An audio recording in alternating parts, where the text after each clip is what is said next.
Alright everyone, we start off today talking about the new filings in the Maralago persecution case with the DOJ indicating that Raymond Dearie would be an acceptable special master to look over documents there. So they've abandoned their former defensive position. First the DOJ said they didn't want a special master.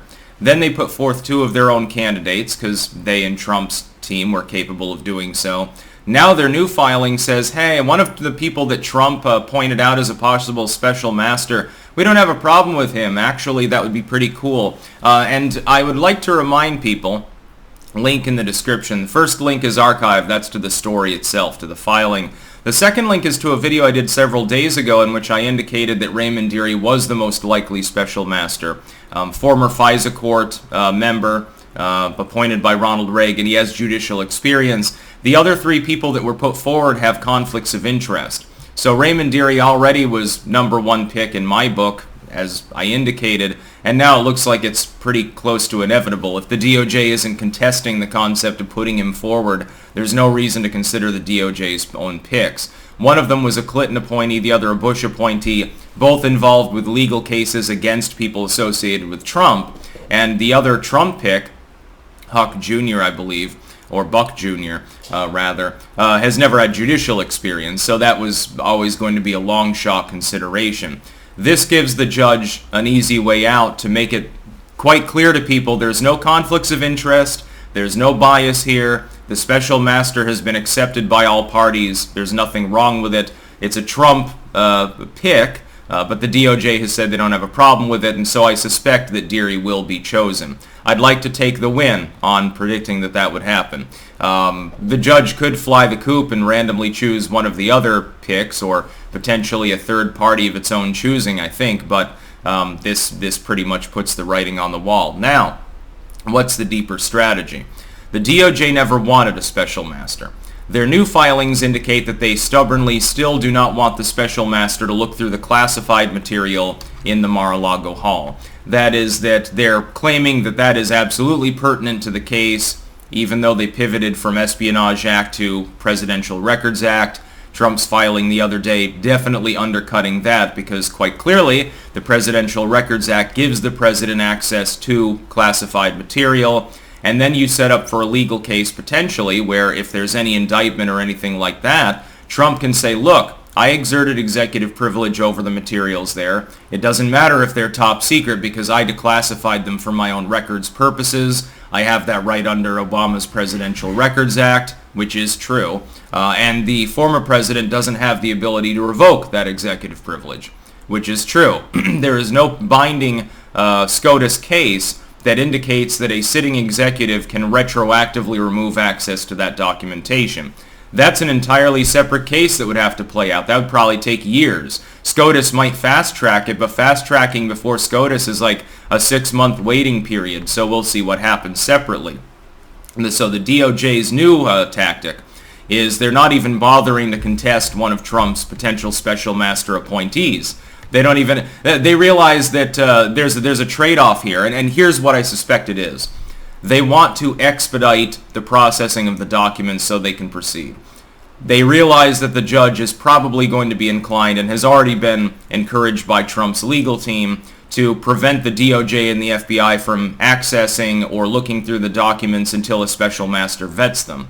If you therefore want the case to go forward in a timely manner, you have to expedite the process of getting a special master actually in to look through the documents. The court could take a month to decide who it would be if the DOJ doesn't file this. This is a big loss for the DOJ. This is them ceding significant ground in exchange for hopefully getting the process moving faster. Thus the DOJ gets its timeline rather than Trump. He's asking for 90 days. They've asked for mid-October, so not that many weeks. That's number one. That's what they hope for. Whether they get it or not remains to be seen. They might take an L on that too. And secondly, the banter over whether the classified material will be vetted at all. When whoever is chosen, and I suspect it'll be Dearie, goes through the rest of the paperwork, they are then capable of saying, nope, this should not be considered for the purposes of this investigation. Again, it's sort of a dual fishing expedition because you're using both the Espionage Act, something legally actionable, and the Presidential Records Act / National Archives, the NARA thing, which is not particularly actionable, not in a criminal sense anyway. It has nothing to do with espionage and treason. We'll see which of these forking paths they even bother to go with at this point. It's not even entirely clear what they're claiming at this point. I suspect that Dearie, or whoever's chosen, but him likely, will throw out more than half of the material. You've got unclassified paperwork that's simply being claimed as relevant to the archives. Again, there is some legal precedent to suggest that Trump can't be compelled to give up even the classified material.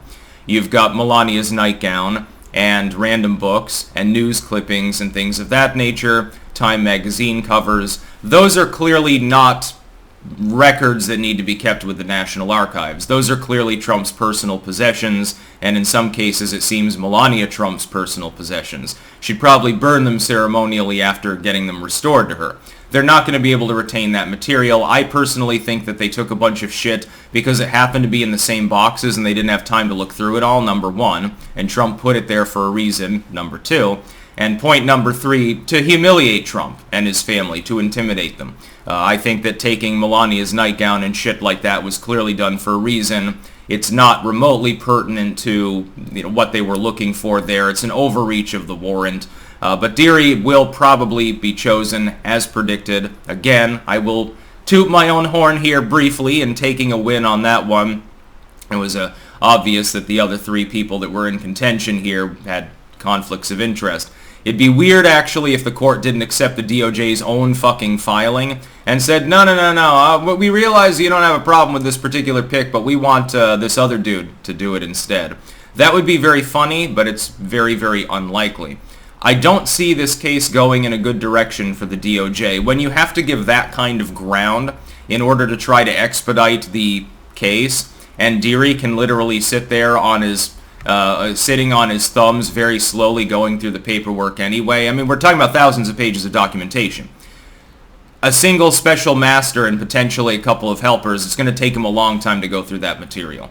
Weeks at the very least. Possibly longer.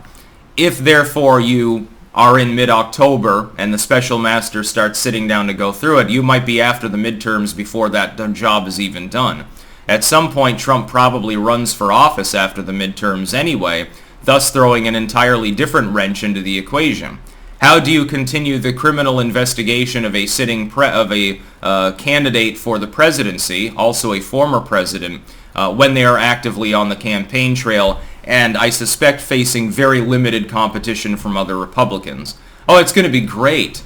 Yeah, the next few years are going to be awesome. Regardless of what happens with this, at the very least, things are politically exciting again. We were in the doldrums there for about a year and a half. Everything just fucking sucked.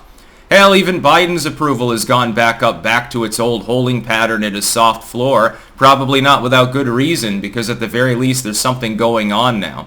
Also, that tends to happen when you approach an actual election. Just to be saying that what is happening with Biden's numbers is not historically without precedent. It's being called so by desperate Democrats they don't have a leg to stand on. That's about all. Peace out.